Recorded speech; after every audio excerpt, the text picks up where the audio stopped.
Les groupes internationaux veulent investir dans la métropole Aix-Marseille. Il y a un momentum que tout le monde voit, assure le cabinet d'audit EY lors du forum organisé par Provence Promotion. Aix-Marseille a gagné 3 places et se retrouve sur le podium en matière d'investissement étranger. Et la progression, elle est fulgurante. Pourquoi? Parce que on a découvert qu'il y avait aujourd'hui beaucoup de projets, une démographie économique qui est très favorable, et puis surtout des très grandes entreprises leaders dans leur secteur qui ont réinvesti sur le territoire. C'est très important en se diversifiant. CMA-CGM qui est devenu un groupe de médias incontournable, Pernod Ricard qui est revenu réinvestir et faire beaucoup de choses, Airbus qui a consolidé énormément de leadership dans la région. Et c'est sans doute encore une des 2-3 métropoles en France où il y a un espace de projet. La Chambre de commerce accueille positivement ces chiffres, mais elle veut aller plus loin. Ils sont par contre un encouragement à poursuivre le travail qui est fait et à accélérer encore pour arriver à récupérer cette place qui est celle que je défends depuis de nombreuses années, de deuxième capitale de la France, de capitale du sud de la France et de l'Europe du Sud, en matière de développement économique.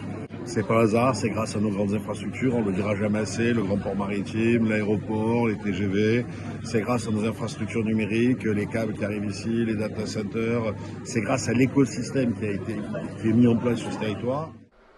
Des groupes étrangers ont noté la profonde évolution de la ville et de la métropole ces 15 dernières années.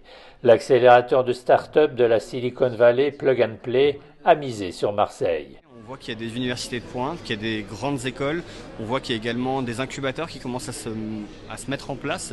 Et aujourd'hui, c'est un écosystème que Plug and Play juge favorable pour pouvoir, développer la partie éducationnelle avec les startups, mais aussi développer le partenariat avec les grands groupes et les grosses PME qui peuvent exister sur le bassin et qui auront tout à fait à cœur de travailler avec nous. C'est difficile de penser à Marseille sans penser à l'Afrique. Aujourd'hui, on a des enjeux très forts en Afrique, je l'ai mentionné tout à l'heure lors de mon intervention, et on souhaiterait faire de Marseille une terre d'atterrissage pour les startups très prometteuses qui viendraient d'Afrique et qui souhaiteraient se développer sur le continent européen.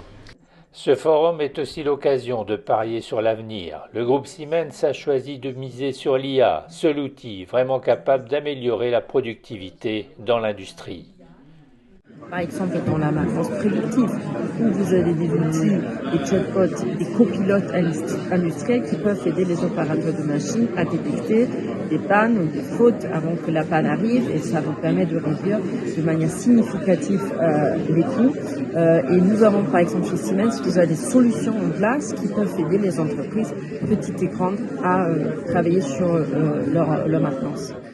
Si la France est montrée du doigt avec sa cacophonie politique, la métropole demeure un atout pour les investisseurs étrangers.